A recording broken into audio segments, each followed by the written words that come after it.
Now, as you're seated here, that's all about you. Your own wonderful human imagination is the God of the universe. That is the one spoken of as the Lord Jesus. That's the one. Is it really true? Well, you're called upon to test it. Test it and see if it's true. Now, I have a letter on me tonight. I really should read it, but I'm not going to. I should read it just as he wrote it, but I'll tell you the contents of the letter. This gentleman hasn't been here in years. The last time I saw him was at the E-Bell. Well, you know who have been coming since the E-Bell, how long that has been. He said, I must tell you this story. It may not make sense, but I must tell it. For it's the first time that I have ever used my training according to the things that I have heard you say. I am a psychologist, and I have wasted years trying to talk people out of their mental problems when I could easily have imagined them whole and happy. Now, here is the story. He said, a friend of mine, this lady, claimed that she was in many ways abnormal. She and her husband adopted a little baby girl, and something very strange went wrong with the child. The child was 4 years old and still could not speak, and the few words it muttered, it garbled so that it is simply not intelligible.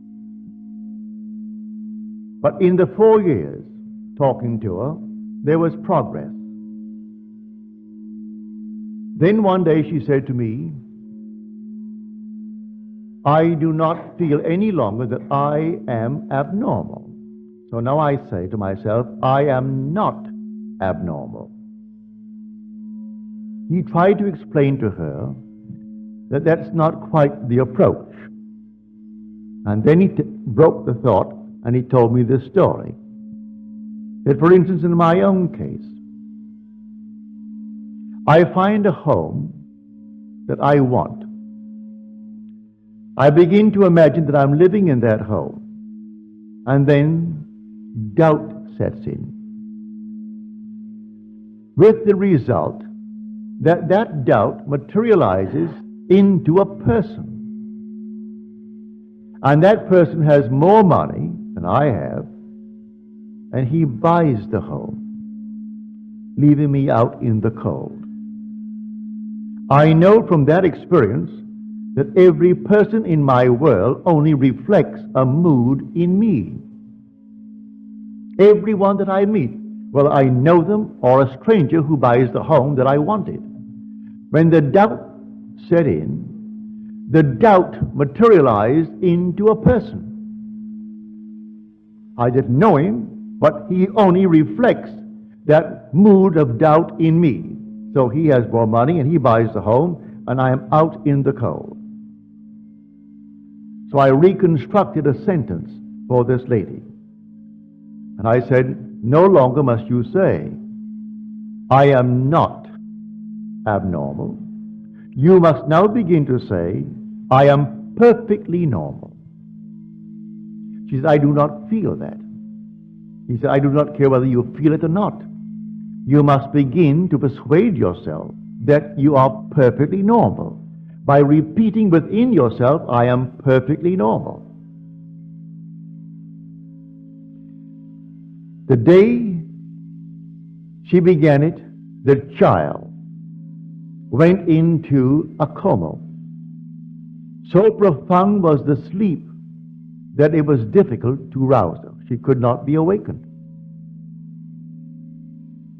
She asked me to examine the child. I said, no, take her to a medical clinic and have them examine the child. But as she began, from his suggestion, to assume I am perfectly normal, within 24 hours the child awoke. They made the test in the medical center and found her alert and bright. She was only the outpictured statement of that mother who adopted her. The mother began to feel, I am abnormal. So she adopts a little child, a little girl. And the girl for 4 years couldn't talk. And when she began, it was so garbled, it made no sense. She only bore witness to that strange, peculiar claim of the mother who adopted her. And when she changed the pattern of speech within her and said, I am perfectly normal, the child, by the medical clinic, found her not only alert, but perfectly healthy and returning to a normal state in this world. The whole vast world is yourself pushed out. All that you behold, though it appears without, it is within, in your own wonderful human imagination, of which this world of mortality is but a shadow.